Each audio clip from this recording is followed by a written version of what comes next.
ফুল ফুটুক না ফুটুক আজ বসন্ত। এটি সুভাষ মুখোপাধ্যায়ের একটি কবিতার লাইন। এমন কেউ বাঙালি নেই যে এই লাইনটি শোনেনি। অত্যন্ত জনপ্রিয় একটি লাইন, ফুল ফুটুক না ফুটুক আজ বসন্ত। সে সময় তো জনপ্রিয় ছিল, আধুনিক কালে এর জনপ্রিয়তা একটুও কমেনি। এখনও বিভিন্ন বাসে বা অটোতে অনেক রকম লেখা দেখতে পাওয়া যায়। তো এই লেখাটাও দেখতে পাওয়া যায় মাঝে মাঝে, ফুল ফুটুক না ফুটুক আজ বসন্ত। আসলে এটি সুভাষ মুখোপাধ্যায়ের একটি বিখ্যাত কবিতার লাইন। আজকে বলবো এই কবিতাটি, ফুল ফুটুক না ফুটুক আজ বসন্ত। এর আগের ভিডিওতে সুভাষ মুখোপাধ্যায় সম্পর্কে বিস্তারিত আলোচনা করা আছে। যারা আগে ভিডিওটি দেখেননি গিয়ে দেখে আসতে পারেন। আর যারা নতুন চ্যানেলটি দেখছেন অবশ্যই সাবস্ক্রাইব করবেন। তো আজকে আলোচ্য বিষয় সুভাষ মুখোপাধ্যায়ের ফুল ফুটুক না ফুটুক। বসন্ত মূলত একটি ঋতু, যে ঋতুতে চারিদিকে ফুলের সমারোহ ঘটে, কোকিল ডাকে, একটি সুন্দর দৃশ্যমান প্রকৃতি বৈচিত্র্য ফুটে ওঠে। মানুষের জীবনেও এমনই বসন্ত আসে। তাই বসন্তে যেমন সব গাছে ফুল ধরে না, সব গাছে ফুলে ফুলে সমারোহ হয়ে মানুষকে মুগ্ধ করে না, তেমনি মানুষের জীবনে সব বসন্তই মুগ্ধকর হয় না। কিছু বসন্ত স্থগিত হয়ে থাকে, থেমে থাকে। কবিতায় এমনই বসন্তের কথা বলছে, যে বসন্তে কোকিল ডাকছে না, ফুলও ফুটছে না, তবু কবি আশা রাখছেন হবে। এবং একজন মেয়ে যে কিনা বিবাহের স্বপ্ন দেখছে, এবং সমাজ যে কালো কুৎসিত বলে সমাজ তাকে প্রায় এক ঘরে করে দিচ্ছে, মনমরা হয়ে যাচ্ছে, কবি সেখানেও আশা রাখছে। দেখে নেব আজকের ফুল ফুটুক না ফুটুক এই কবিতাটি, কবিতার মধ্যে কি রয়েছে, কোন বসন্তের কথা কবি এখানে বলছেন, বসন্ত কেমনভাবে এই মানুষগুলোর জীবনে বা এই মানুষটির জীবনে এসেছে, সেই নিয়েই কবি কি লিখলেন দেখা যাক। আমার হাতে রয়েছে শ্রেষ্ঠ কবিতার বই। এই বইতেই দেখে নিচ্ছি ফুল ফুটুক না ফুটুক কবিতার লাইনগুলো। প্রতিটি লাইন ব্যাখ্যা করা হবে। বলছে ফুল ফুটুক না ফুটুক আজ বসন্ত। বসন্ত তো বসন্তের নিয়মে আসবে, ঋতু সময় সে তো আসবে। কোনো গাছে ফুল ফুললেও আসবে, না ফুললেও আসবে। কোনো কোনো গাছ বসন্তের সমারোহে শোভায়িত হয়, নিজেকে সাজিয়ে তোলে। কোনো গাছ তার প্রতিকূল অবস্থা তাকে ফুলের শোভা থেকে বঞ্চিত করে রাখে। বিধাতার নিয়মে বসন্ত আসে। তারপরের স্তবকে বলছে শান বাঁধানো ফুটপাতে পাথরে পা ডুবিয়ে এক কাঠখোট্টা গাছ কচি কচি পাতার পাঁজর ফাটিয়ে হাসছে। শান বাঁধানো ফুটপাতে, আসলে জীবন সংগ্রামের কঠিন বাস্তবতার পটভূমি এখানে রয়েছে। পাথরে পা ডুবিয়ে এক কাঠখোট্টা গাছ, গাছের তো পা থাকে না। যদি শিকড়কে পা হিসাবে ধরে নিই, তাহলে দেখা যাবে গাছ সাধারণত মাটিতে বেড়ে ওঠে, মাটিতেই জন্মায়। কিন্তু কিন্তু কোনো কোনো গাছ মাটিতেই বেড়ে উঠতে গিয়ে তার শিকড় পৌঁছে যায় পাথরে। তখন তার বেড়ে ওঠা হয়ে যায় দুর্বিষহ। তার বেড়ে উঠতে অনেক পরিশ্রম করতে হয়। কোনো কোনো গাছ পারে না সে পরিশ্রম করতে, পাথর ভেদ করে তার শিকড় মাটিতে পৌঁছে দিতে পারে না। তখনই তার জীবন অনিষ্ট হয়ে যায়, মৃত্যু ঘটে। তাই বলছে পাথরে পা ডুবিয়ে এক কাঠখোট্টা গাছ। একটি যে গাছটি মাটিতে পৌঁছতে পারেনি, তার শিকড় আটকেছে পাথরের মধ্যে। সেই পাথরে পা পড়ে বা তার শিকড় পড়ে সে মাটিতে পৌঁছতে পারছে না, হয়ে উঠেছে কাঠখোট্টা। জীবন সংগ্রামে সে সংগ্রামী হয়ে উঠেছে। কিন্তু সেই গাছ পেরেছে পাথর ভেঙে চুরমার করে দিয়ে মাটির সন্ধান করতে। পাথর ভেদ করে সে মাটির সন্ধান করে সেখান থেকে সে খাদ্য সংগ্রহ করেছে, বেঁচে গেছে, বেঁচে আছে, জীবনের রসদ সে পেয়েছে। কচি কচি পাতার পাঁজর ফাটিয়ে সে হাসছে। এবং সে মাটির সন্ধান পেয়েছে, সেই গাছ তার সেই গাছে কচি কচি পাতা এসেছে, সে হাসছে, শিশুর মতো হাসছে। সেই গাছ মরেনি, জীবন সংগ্রামে সে টিকে গেছে, যোগ্যতা উদ্বর্তন হয়েছে। তারপরে আবার বলছে ফুল ফুটুক না ফুটুক আজ বসন্ত। হয়তো ফুল ফোটেনি, প্রকৃতি নেমে বসন্ত এসেছে, কিন্তু আজ বসন্ত। ফুল হয়তো আসেনি, হয়তো আগামী দিনে আসবে। সুভাষ মুখোপাধ্যায় আশাবাদের কবি, সে আশা রাখছে আজ হয়তো ফুল ফোটেনি, বসন্ত এসেছে, কিন্তু একদিন ফুল ফুটবে। পরের লাইনে বলছে আলোর চোখে কালো ঠুলি পরিয়ে তারপর খুলে মৃত্যুর কোলে মানুষকে শুইয়ে দিয়ে তারপর তুলে যে দিনগুলো রাস্তা দিয়ে চলে গেছে যেন না ফেরে। আলোর চোখে কালো ঠুলি পরিয়ে, আসলে এটি যুদ্ধ পরিস্থিতির এক বর্ণনা। মনে রাখতে হবে এই কবিতা যুদ্ধ পরবর্তী সময়ে লেখা, যুদ্ধ পরবর্তী সময়ে লেখা বলেই এইসব লাইনগুলো আসছে। আলোর চোখে কালো ঠুলি পরিয়ে, তারপর ঠুলি হচ্ছে এক প্রকার চোখ বেঁধে দেওয়া, অদৃশ্য করে দেওয়া অবস্থা। যে অবস্থায় যুদ্ধাবস্থায় বন্দি ধরা পড়লে অনেক সময় তাকে কালো চোখে কালো পর্দা দিয়ে আটকে রাখা হতো, মৃত্যুবরণ করা হতো। যুদ্ধকালীন পরিস্থিতিতে বর্ণনা করছেন আলোর চোখে কালো ঠুলি পরিয়ে। তারপর যে দুর্ভিক্ষ হলো, মৃত্যুর কোলে মানুষকে শুইয়ে দিয়ে সেই দুর্ভিক্ষে কত মানুষ প্রাণ গেল, যুদ্ধের গোলাগুলিতে প্রাণ গেল, দুর্ভিক্ষে না খেতে পেয়ে অনাহারে মানুষের মৃত্যু হলো। যে দিনগুলো রাস্তা দিয়ে চলে গেছে যেন না ফেরে, যে দিনগুলো চলে গেছে সে দুর্বিষহ ভয়ানক দিন, সেদিন যেন আর না ফেরে।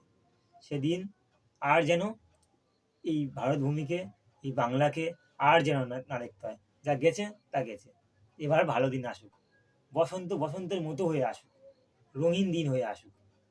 ওই বক্তব্য বসন্তে প্রত্যেকটা মানুষের মধ্যে বসন্ত আসুক, কোকিল ডাকা বসন্ত, ফুল ফোটার বসন্ত। এই যুদ্ধ বিধ্বস্ত বাংলা নয়, যুদ্ধ বিধ্বস্ত সমাজ নয়, ভেদাভেদের সমাজ নয়। ওই যে আলোর চোখে কালো ঠুলি পড়া দিন, সেগুলো না আর না ফিরে আসে। তাই যে দিনগুলো রাস্তা দিয়ে চলে গেছে যেন না ফেরে। তার পরের স্তবকে বলছে গায়ে হলুদ দেওয়া বিকেলে একটা দুটো পয়সা পেলে যে হরবলা ছেলেটা কোকিল ডাকতে ডাকতে যেত তাকে নিয়ে গেছে সেই দিনগুলো।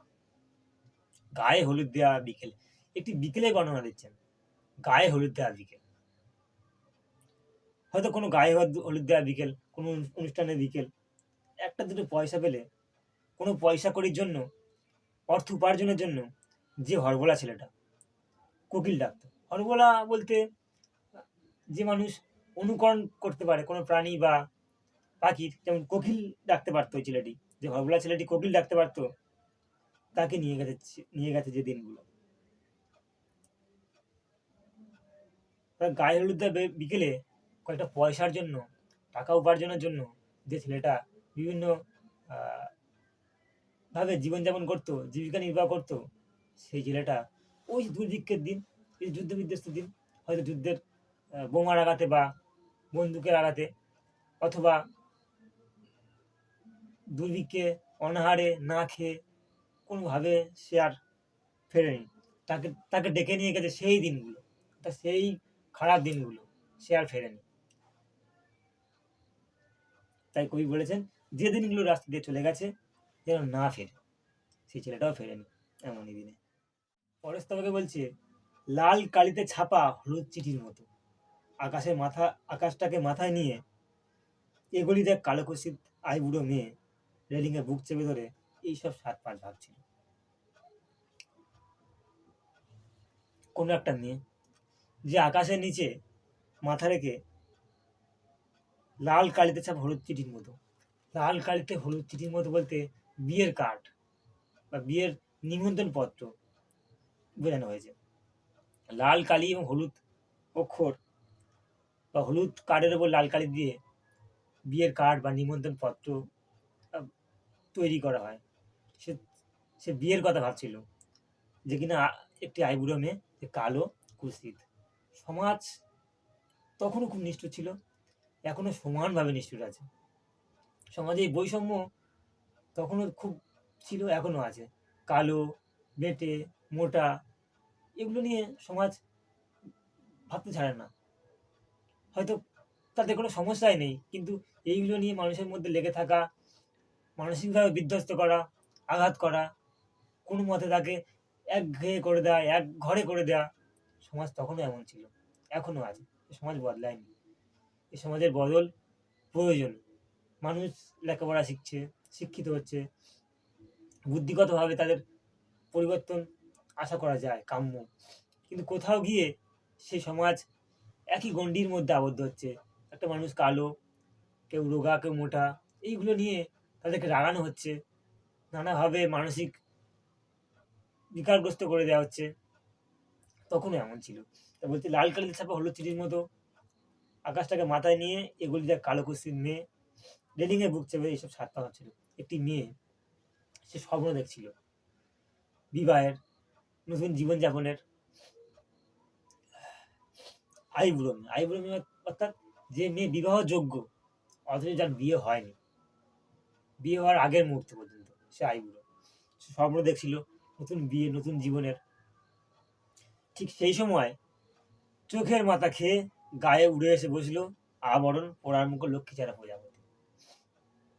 ঠিক সেই সময় চোখের মাথা খেয়ে গায়ে উড়ে এসে বসলো আবরণ লক্ষ্মীছাড়া পোড়ার মুখ লক্ষ্মীছাড়া প্রজাপতি। প্রজাপতিকে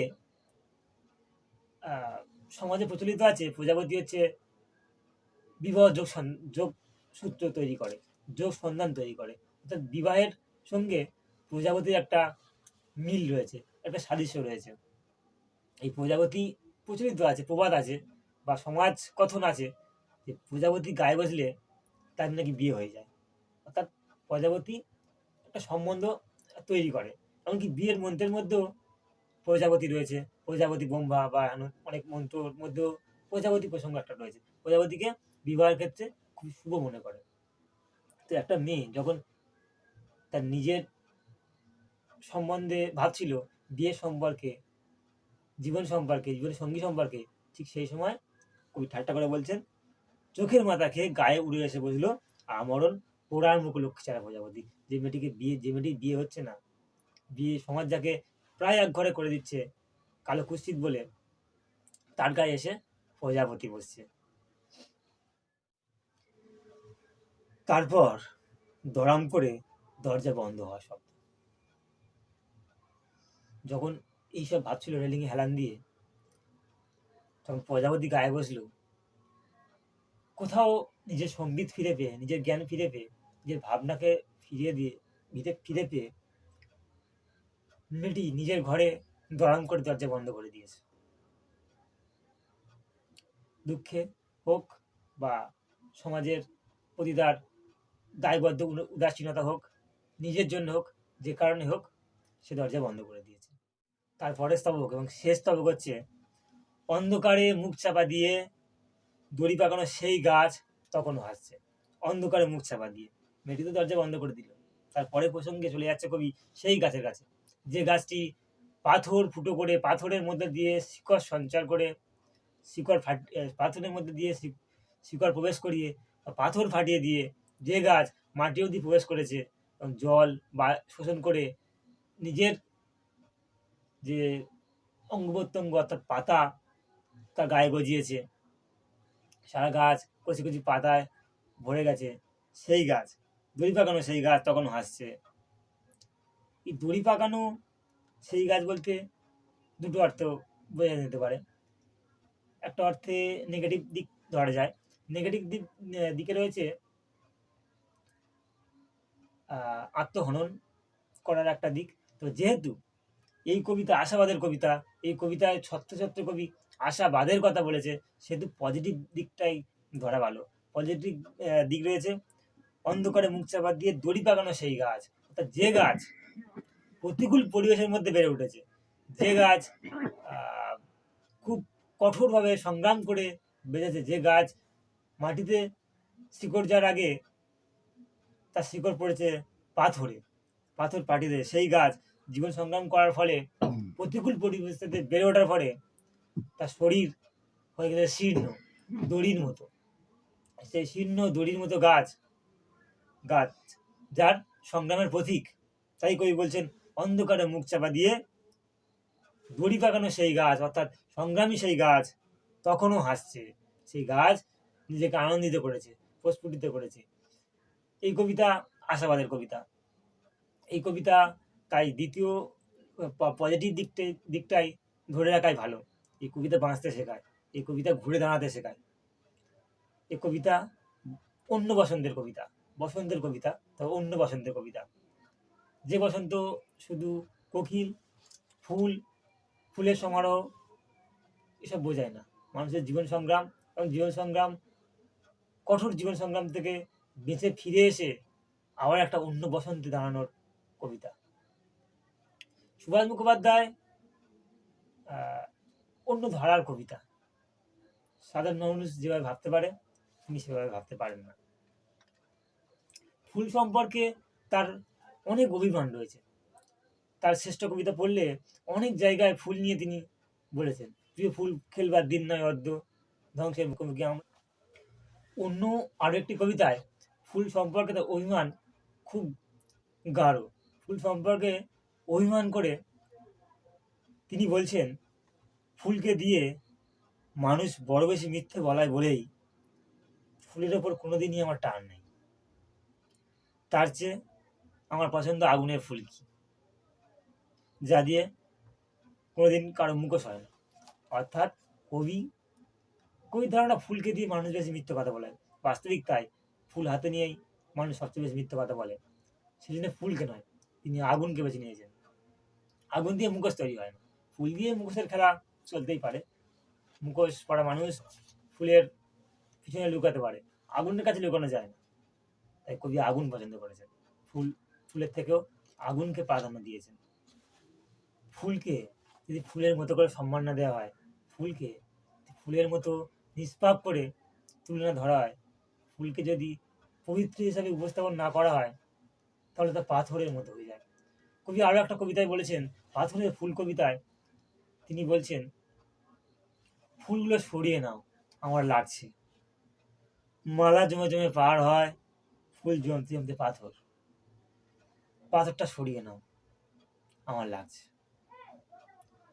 যাই হোক, সুভাষ মুখোপাধ্যায় এবং তার কবিতা ফুল ফুটুক না ফুটুক আজ বসন্ত, এই পর্যন্ত। এর আগে সুভাষ মুখোপাধ্যায় সম্পর্কে বিস্তারিত সুন্দরভাবে আলোচনা করা আছে। এই ভিডিওতে শুধু ফুল ফুটুক না ফুটুক আলোচনা করলাম। পরবর্তী কোনো ভিডিওতে সুভাষ মুখোপাধ্যায় বা অন্য কোনো কবিতার বিষয়বস্তু বা অন্য কোনো বিষয়বস্তু নিয়ে এই চ্যানেলে আসছি। আপনাদের কোনো কিছু আলোচনা জানার থাকলে কমেন্টে অবশ্যই জানাবেন। আর এই ভিডিওটা ভালো লাগলো কি খারাপ লাগলো সবই জানাতে পারেন। ভালো খারাপ দুই গ্রহণযোগ্য, দুটোই জানাতে পারেন, সমস্যা নেই। আর যারা এই দা বাংলা টেক্সট বুক আমার ছোট্ট চ্যানেলটি সাবস্ক্রাইব করেননি, তারা সাবস্ক্রাইব করে রাখুন। আর যারা নতুন দেখলেন তারা অবশ্যই সাবস্ক্রাইব করবেন। পরবর্তী ভিডিও খুব শীঘ্রই আসবে। ভালো থাকুন, সুস্থ থাকুন। আজ এই পর্যন্ত, দেখা হচ্ছে পরবর্তী কোনো ভিডিওতে।